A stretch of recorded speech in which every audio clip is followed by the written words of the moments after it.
જય શ્રી કૃષ્ણ. પ્રિય ભક્તો, ઓમ નમો ભગવતે વાસુદેવાય. ઓમ પિતૃભ્યો નમઃ. પ્રિય ભક્તો, આપણા પિતૃઓની આત્માની શાંતિ અને મુક્તિ માટે આજે આપણે સાંભળીશું શ્રીમદ ભગવદ્ ગીતાનો 15મો અધ્યાય. શ્રાદ્ધના સમયે ભગવદ્ ગીતાનું પઠન અને શ્રવણ આપણા પિતૃઓને તૃપ્તિ અને શાંતિ પ્રદાન કરે છે. શ્રીમદ ભગવદ્ ગીતાના પાઠથી પિતૃદોષથી મુક્તિ મેળવી શકાય છે. ખરેખર તો શ્રાદ્ધ પક્ષમાં સંપૂર્ણ ભગવદ્ ગીતાનું પાઠ કરવું જીવ માટે કલ્યાણકારી હોય છે. પરંતુ જો આટલું શક્ય ન હોય તો પિતૃઓની શાંતિ, તેમનો આશીર્વાદ મેળવવા અને તેમને મુક્તિનો માર્ગ બતાવવા માટે પિતૃપક્ષમાં રોજ ગીતાના કેટલાક અતિ મહત્વપૂર્ણ અધ્યાયોનું પઠન કે શ્રવણ અવશ્ય કરવું જોઈએ. આથી જ અમે પિતૃપક્ષમાં અત્યાર સુધી ભગવદ્ ગીતાના 7મા અધ્યાય અને 11મા અધ્યાયનું શ્રવણ કર્યું. આ જ ક્રમમાં હવે આપણે સાંભળીશું શ્રીમદ ભગવદ્ ગીતાનો 15મો અધ્યાય, જેનું નામ છે પુરુષોત્તમ યોગ. આ અધ્યાય માત્ર 20 શ્લોકોનો છે, પરંતુ તેનું મહત્વ અત્યંત ગહન અને વ્યાપક છે. આમાં ભગવાન શ્રી કૃષ્ણે જીવ, પ્રકૃતિ અને પરમ પુરુષોત્તમના સ્વરૂપને અત્યંત સ્પષ્ટ રીતે સમજાવ્યું છે. ગીતાનો 15મો અધ્યાય સાધકને એ સમજણ આપે છે કે તે નશ્વર સંસારના જટિલ મૂળથી મુક્ત થઈને પોતાની ચેતનાને પરમ પુરુષોત્તમ એટલે કે શ્રી કૃષ્ણમાં સ્થિર કરે. આ અધ્યાય વૈરાગ્ય, ભક્તિ અને પરમાત્માના સાક્ષાત્કારનો સુંદર માર્ગ બતાવે છે. આ અધ્યાયમાં સૌથી પહેલા સંસારને એક અશ્વત્થ વૃક્ષ એટલે કે વડના વૃક્ષ તરીકે દર્શાવવામાં આવ્યું છે, જેનું મૂળ ઉપરની તરફ પરમાત્મામાં છે અને શાખાઓ તેમજ પર્ણો નીચેની તરફ સંસારમાં ફેલાયેલા છે. શ્રી કૃષ્ણ એમ પણ કહે છે કે સંસારમાં 2 પ્રકારના પુરુષો છે. ક્ષર એટલે સમસ્ત પ્રાણીઓ અને અક્ષર એટલે જીવાત્મા. આ બંનેથી ઉપર છે પુરુષોત્તમ, જે પરમાત્મા છે, જે બધાનું મૂળ છે, જે બધાને ધારણ કરે છે અને જે સર્વશ્રેષ્ઠ છે. શ્રી કૃષ્ણ પોતાને જ પુરુષોત્તમ કહીને જણાવે છે કે જે સાધક તેમને આ સ્વરૂપે જાણી લે છે તે સંપૂર્ણ રીતે સિદ્ધિ પ્રાપ્ત કરે છે અને તેની બધી અડચણો દૂર થઈ જાય છે. આથી જ ભગવદ્ ગીતાનો આ અધ્યાય પિતૃમુક્તિ અને મોક્ષ સાથે જોડાયેલો છે. તેથી પિતૃપક્ષમાં ભગવદ્ ગીતાના 15મા અધ્યાયનું પઠન કે શ્રવણ પિતૃઓને અપાર શાંતિ પ્રદાન કરે છે. શ્રાદ્ધ પક્ષમાં ગીતાના 15મા અધ્યાયનો અભ્યાસ કરવાથી પરમ કૃપાળુ પ્રભુ આપણા પિતૃઓને પોતાની વિશેષ કૃપા પ્રદાન કરે છે, જેનાથી આપણા જીવનની મુશ્કેલીઓનું સમાધાન મળે છે અને આપણા જીવનમાં ખુશહાલી આવે છે. મિત્રો, શાસ્ત્રોમાં લખ્યું છે કે પિતૃપક્ષમાં ભગવદ્ ગીતાના 15મા અધ્યાયનું શ્રવણ કરતા પહેલા જો તેના મહાત્મ્યનું પણ શ્રવણ કરવામાં આવે તો તેનાથી મળનાર પુણ્ય અને ફળ અનેક ગણું વધી જાય છે, કારણ કે તેના મહાત્મ્યનું વર્ણન સ્વયં ભગવાન શ્રી હરિ વિષ્ણુજીએ માતા લક્ષ્મીજીને કર્યું છે. શ્રી નારાયણજીએ કહ્યું, હે લક્ષ્મીજી, હવે હું તમને ભગવદ્ ગીતાના 15મા અધ્યાયનું મહાત્મ્ય જણાવું છું, જેને સાંભળીને કાનમાં અમૃતની રાશિ ભરાઈ જાય છે. ઉત્તર દેશમાં નરસિંહ નામનો એક રાજા હતો અને સુમંત નામનો તેનો મંત્રી હતો. રાજાને પોતાના મંત્રી પર ખૂબ ભરોસો હતો અને તે તેને ખૂબ માન આપતો હતો. પરંતુ તે મંત્રીના મનમાં દુષ્ટ વિચારો હતા. તે ઈચ્છતો હતો કે કોઈક રીતે રાજાની હત્યા થાય અને તે પોતે રાજા બની જાય. એક દિવસ જ્યારે રાજા ઊંઘી રહ્યો હતો અને નોકર ચાકર પણ ઊંઘી રહ્યા હતા, ત્યારે મંત્રીએ રાજાને મારી નાખવાનું ષડયંત્ર રચ્યું. તેણે મોકો જોઈને રાજાને નોકરો સહિત મારી નાખ્યો અને પોતે રાજ કરવા લાગ્યો. રાજ કરતા કરતા ઘણો સમય વીતી ગયો. એક દિવસ તે પણ મૃત્યુ પામ્યો અને યમરાજ પાસે લઈ ગયા. ધર્મરાજે કહ્યું, હે યમદૂતો, આ મોટો પાપી છે અને ઘોર નરકમાં નાખો. હે લક્ષ્મીજી, આ રીતે તે પાપીએ ઘણા નરકો ભોગવ્યા અને યમરાજની આજ્ઞાથી તે ઘોડાની યોનિમાં ગયો. તે સંગલ દ્વીપ પર ઘોડાના રૂપમાં જન્મ્યો. ત્યાંથી ઘોડાઓનો એક વેપારી તેને અન્ય ઘોડાઓ સાથે ખરીદીને પોતાના દેશમાં લઈ ગયો. ત્યાંના રાજાએ સાંભળ્યું કે અમુક વેપારી ઘણા ઘોડાઓ લાવ્યો છે. રાજાએ તેને બોલાવ્યો અને વેપારી પાસેથી તે જ ઘોડો ખરીદી લીધો. જ્યારે રાજા તે ઘોડા પર હાથ ફેરવી રહ્યો હતો, ત્યારે ઘોડાએ રાજા તરફ જોઈને પોતાનું મુખ ફેરવી લીધું. આ જોઈને રાજાએ વિચાર્યું કે ઘોડાએ આ રીતે મુખ ફેરવ્યું તેનું શું કારણ હશે. રાજાએ પંડિતને બોલાવીને પૂછ્યું, જે ઘોડો મેં ખરીદ્યો છે તેણે મને જોઈને મુખ ફેરવ્યું છે. આ જોઈને મારા મનમાં આ વિચિત્ર ભાવના કેમ ઉત્પન્ન થઈ રહી છે? આનું શું કારણ છે? ત્યારે પંડિતજીએ કહ્યું, રાજન, આ ઘોડાએ તમને મુખ નમાવ્યું છે. આ ઘોડા વિશે કંઈ વિચારશો નહીં. થોડા દિવસો બાદ રાજા તે ઘોડા પર સવાર થઈને શિકાર રમવા ગયો. શિકાર રમતા રમતા રાજા ઘણે દૂર નીકળી ગયો. પહેલા રાજા તીરથી જ શિકાર મારતો હતો, પરંતુ તે દિવસે તેણે હાથથી પકડીને શિકાર માર્યો. રાજા ખૂબ પ્રસન્ન થયો. બપોર થઈ ગઈ.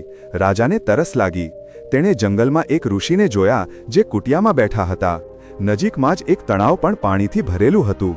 રાજા ત્યાં પહોંચ્યો અને ઘોડાને વૃક્ષ સાથે બાંધીને કુટિયામાં પ્રવેશ્યો. તે સમયે ઋષિ પોતાના પુત્રને ગીતાના 15મા અધ્યાયનો પાઠ શીખવી રહ્યા હતા. ઋષિએ વૃક્ષના પર્ણ પર શ્લોક લખી દીધો અને બાળકને કહ્યું, જાઓ, રમો અને આ શ્લોકને કંઠસ્થ પણ કરો. જે વૃક્ષ સાથે રાજાએ ઘોડો બાંધ્યો હતો તે જ વૃક્ષના પર્ણ પર શ્રીમદ ભગવદ્ ગીતાનો શ્લોક લખેલો હતો. બાળક તે પર્ણ લઈને રમવા લાગ્યો. તે પર્ણ ઘોડાએ જોયું અને તરત જ તે પાપના બંધનથી મુક્ત થઈને તેણે ત્યાં જ પ્રાણ ત્યાગ્યા. તે જ ક્ષણે સ્વર્ગમાંથી વિમાન આવ્યું અને તે વિમાનમાં સવાર થઈને વૈકુંઠ જવા માટે આકાશમાં ઊભો રહ્યો. એટલામાં રાજા પાણી પીને બહાર આવ્યો અને જોયું કે ઘોડો તો મરેલો પડ્યો છે. રાજા ચિંતિત થઈને બોલ્યો, આ ઘોડો કોણે માર્યો? તેને શું થયું? ત્યારે આકાશમાંથી તે ઘોડો બોલ્યો, હે રાજન, હું તારા ઘોડાનું ચૈતન્ય રૂપ છું. મેં દિવ્ય દેહી પ્રાપ્ત કરી છે અને હવે હું વૈકુંઠ જઈ રહ્યો છું. રાજાએ પૂછ્યું, તે કયું પુણ્ય કર્યું હતું? તેણે કહ્યું, રાજન, આ વાત એ ઋષિવરને પૂછો. રાજાએ ઋષિવરને પૂછ્યું, હે ઋષિવર, આ બધું કયા કારણે થયું? ઋષિએ કહ્યું, હે રાજન, ગીતાનો શ્લોક લખેલું પર્ણ આની દેહની સામે પડ્યું હતું, આથી જ આની સદગતિ થઈ. રાજાએ પૂછ્યું, આ ઘોડો પહેલા કોણ હતો? અને ઘોડાએ મુખ ફેરવવાની વાત પણ રાજાએ ઋષિને કહી. રાજા બોલ્યો, હે ઋષિવરજી, આ વાત પણ મને કહો કે મારો અને આ ઘોડાનો શું સંબંધ હતો? ઋષિવરે કહ્યું, પાછલા જન્મમાં પણ તું રાજા હતો અને આ ઘોડો તે સમયે તારો મંત્રી હતો. તેણે તારી હત્યા કરીને રાજ કર્યું. આ મરીને ધર્મરાજ પાસે ગયો. ત્યારે ધર્મરાજે ધિક્કારીને કહ્યું, આ પાપી કૃતઘ્નને ઘોર નરકમાં નાખો. ઘણા નરકો ભોગવતા ભોગવતા આ ઘોડાના જન્મમાં આવ્યો. પછી પ્રારબ્ધ મુજબ તારી પાસે પહોંચ્યો. જ્યારે આણે મુખ ફેરવ્યું ત્યારે આ બોલ્યો, હે રાજા, તું મને ઓળખતો નથી, પરંતુ હું તને ઓળખું છું. આમ કહીને ઋષિવર ચૂપ થઈ ગયા. રાજા આ સાંભળીને આશ્ચર્યચકિત થયો. રાજાએ ઋષિવરને દંડવત પ્રણામ કર્યા. એટલામાં રાજાના સૈનિકો પણ ત્યાં પહોંચી ગયા અને રાજા બધા સૈનિકો સાથે પોતાના ઘરે પાછો ફર્યો. તેણે પોતાના પુત્રને રાજ્ય સોંપીને વનમાં પ્રસ્થાન કર્યું. રાજા વનમાં તપ કરતો અને રોજ ગીતાના 15મા અધ્યાયનું પાઠ કરતો. આના પ્રસાદથી રાજા પણ પરમ ગતિનો અધિકારી બન્યો. શ્રી નારાયણજીએ કહ્યું, હે લક્ષ્મીજી, આ 15મા અધ્યાયનું મહાત્મ્ય છે જે તમે સાંભળ્યું. આના શ્રવણથી જ મનુષ્ય બધા પાપોથી મુક્ત થઈ જાય છે. ઓમ નમો ભગવતે વાસુદેવાય. તો ચાલો મિત્રો, હવે આપણે સાંભળીએ ભગવદ્ ગીતાનો 15મો અધ્યાય. શ્રીમદ ભગવદ્ ગીતા 15મો અધ્યાય, પુરુષોત્તમ યોગ. આ અધ્યાયમાં શ્રી કૃષ્ણ અર્જુનને સંસાર પ્રત્યે વિરક્તિ વિકસાવવામાં મદદ કરવા માટે તેને ભૌતિક સંસારની પ્રકૃતિને પ્રતિકાત્મક શૈલીમાં સમજાવે છે. તેઓ ભૌતિક સંસારની સરખામણી ઉપરથી નીચેની તરફના અશ્વત્થ વડના વૃક્ષ સાથે કરે છે. દેહધારી આત્મા આ વૃક્ષના ઉદ્ગમના સ્ત્રોત અને તે ક્યારથી અસ્તિત્વમાં છે તેમજ તે કેવી રીતે વધી રહ્યું છે તેને સમજ્યા વિના એક જન્મથી બીજા જન્મમાં આ વૃક્ષની શાખાઓ પર ઉપર નીચે ફરતી રહે છે. આ વૃક્ષના મૂળ ઉપરની તરફ હોય છે કારણ કે તેનો સ્ત્રોત ભગવાનમાં છે. વેદોમાં વર્ણવેલા કામ, કર્મ અને ફળ તેના પર્ણોની સમાન છે. આ વૃક્ષને પ્રાકૃત શક્તિના 3 ગુણોથી સિંચવામાં આવે છે. આ ગુણો ઇન્દ્રિય વિષયોને જન્મ આપે છે જે વૃક્ષની ઉપર લાગેલી કોમળ કળીઓની સમાન છે. આ અધ્યાયના પ્રથમ શ્લોકમાં પુરુષોત્તમ ભગવાને કહ્યું, એવું કહેવાય છે કે શાશ્વત અશ્વત્થ વૃક્ષના મૂળ ઉપરની તરફ અને શાખાઓ નીચેની તરફ હોય છે.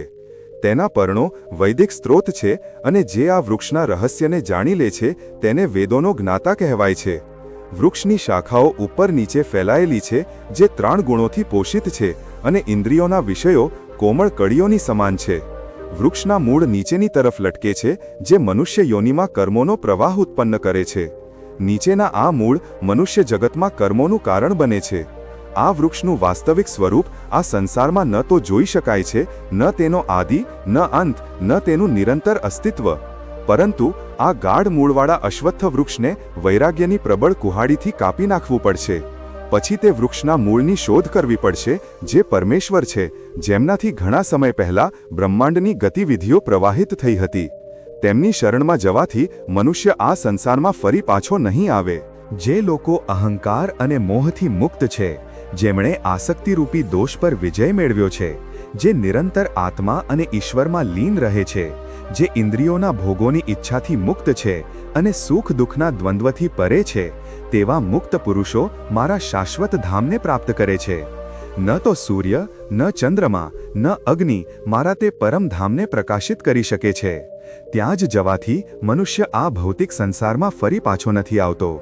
આ ભૌતિક જગતમાં દેહધારી આત્માઓ મારા શાશ્વત અંશ છે, પરંતુ પ્રકૃતિથી બદ્ધ થઈને તેઓ મન સહિત 6 ઇન્દ્રિયો સાથે સંઘર્ષ કરે છે. જેમ વાયુ સુગંધને એક સ્થાનથી બીજા સ્થાને લઈ જાય છે, તેમ દેહધારી આત્મા જ્યારે જૂનું શરીર છોડીને નવા શરીરમાં પ્રવેશે છે, ત્યારે પોતાની સાથે મન અને ઇન્દ્રિયોને લઈ જાય છે. કાન, આંખ, ત્વચા, જીભ અને નાકની ઇન્દ્રિયોની અનુભૂતિઓનો ઉપયોગ કરીને જે મનની આસપાસ મોહિત છે, દેહધારી આત્મા ઇન્દ્રિયોના વિષયોનો આનંદ માણે છે. અજ્ઞાની લોકો આત્માને ત્યારે જોઈ શકતા નથી જ્યારે તે શરીરમાં રહે છે અને વિષયોનો ભોગ કરે છે. ન તો તેઓ તેને ત્યારે જોઈ શકે છે જ્યારે તે નીકળી જાય છે, પરંતુ જેમની પાસે જ્ઞાનના નેત્રો છે તેઓ તેને જોઈ શકે છે. પ્રયત્નશીલ યોગીઓ પણ શરીરમાં સ્થિત આત્માને જાણી શકે છે, પરંતુ જેમનું મન શુદ્ધ નથી તેઓ પ્રયત્ન કરવા છતાં તેને જાણી શકતા નથી. જાણો કે હું સૂર્યના તેજની સમાન છું, જે સમગ્ર સૌરમંડળને પ્રકાશિત કરે છે. ચંદ્રમાનું તેજ અને અગ્નિનું તેજ પણ મારાથી જ ઉત્પન્ન થાય છે. હું પૃથ્વીમાં વ્યાપ્ત થઈને મારી શક્તિથી સમસ્ત પ્રાણીઓનું પોષણ કરું છું. ચંદ્રમા બનીને હું સમસ્ત વનસ્પતિઓને જીવન રસથી પોષિત કરું છું. હું જ સમસ્ત પ્રાણીઓના પેટમાં જઠરાગ્નિનું રૂપ ધારણ કરું છું અને આવતી જતી શ્વાસો સાથે મળીને 4 પ્રકારના ભોજનોને પચાવું છું અને આત્મસાત કરું છું. હું સમસ્ત પ્રાણીઓના હૃદયમાં સ્થિત છું અને મારાથી જ સ્મૃતિ, જ્ઞાન અને વિસ્મૃતિ ઉત્પન્ન થાય છે. હું જ સમસ્ત વેદો દ્વારા જાણવામાં આવું છું. હું જ વેદાંતનો રચયિતા છું અને વેદોના અર્થોનો જ્ઞાતા છું. સૃષ્ટિમાં 2 પ્રકારના પ્રાણીઓ છે, ક્ષર જે નાશવંત છે અને અક્ષર જે અવિનાશી છે. નાશવંત તે છે જે ભૌતિક જગતના સમસ્ત પ્રાણીઓ છે. અવિનાશી તે છે જે મુક્ત પ્રાણીઓ છે. આના સિવાય પરમ દિવ્ય પુરુષ અવિનાશી પરમાત્મા છે. તેઓ ત્રણેય લોકોમાં અપરિવર્તનશીલ નિયંતા તરીકે પ્રવેશે છે અને સમસ્ત જીવોનું પાલન પોષણ કરે છે. હું નાશવંત જળ જગત અને અવિનાશી આત્માથી પણ પરે છું. તેથી વેદો અને સ્મૃતિઓમાં મને પરમ દિવ્ય પુરુષ કહેવામાં આવ્યો છે. જે લોકો મને પરમ પુરુષોત્તમ ભગવાન તરીકે નિશ્ચિતપણે જાણે છે, તેઓ વાસ્તવમાં પૂર્ણ જ્ઞાની છે. હે અર્જુન, તેઓ સંપૂર્ણ પ્રાણીઓથી મારી પૂજા કરે છે. હે નિષ્પાપ અર્જુન, મેં તમારી સાથે વૈદિક શાસ્ત્રોનું આ પરમ ગુહ્ય સિદ્ધાંત વહેંચ્યું છે. આને સમજીને મનુષ્ય જ્ઞાનવાન થઈ જાય છે અને જે કંઈ કરવું હોય તે કરી લે છે. પ્રિય મિત્રો, તમે હમણાં જ શ્રીમદ ભગવદ્ ગીતાના 15મા અધ્યાય પુરુષોત્તમ યોગનું શ્રવણ કર્યું. આ અધ્યાય દ્વારા તમે સંસાર અને ભગવાન પુરુષોત્તમના સ્વરૂપને સમજ્યા. પિતૃપક્ષના આ પવિત્ર સમયે તમે રોજ આને અવશ્ય સાંભળો. અમે ભગવાન શ્રી કૃષ્ણને પ્રાર્થના કરીએ છીએ કે જેમ પ્રભુએ તે ઘોડા અને રાજા પર કૃપા કરી, તેમ તેઓ તમારા પર પણ પોતાની કૃપા વરસાવે અને પિતૃદેવતાઓનો આશીર્વાદ હંમેશા તમારા પર રહે. તમારા જીવનની મુશ્કેલીઓનું સમાધાન તમને ઝડપથી પ્રાપ્ત થાય અને તમારું જીવન ખુશીઓ અને આનંદથી ભરપૂર થઈ જાય. તો પ્રેમથી બોલો, ભગવાન શ્રી હરિ વિષ્ણુની જય, પિતૃદેવતાઓની જય.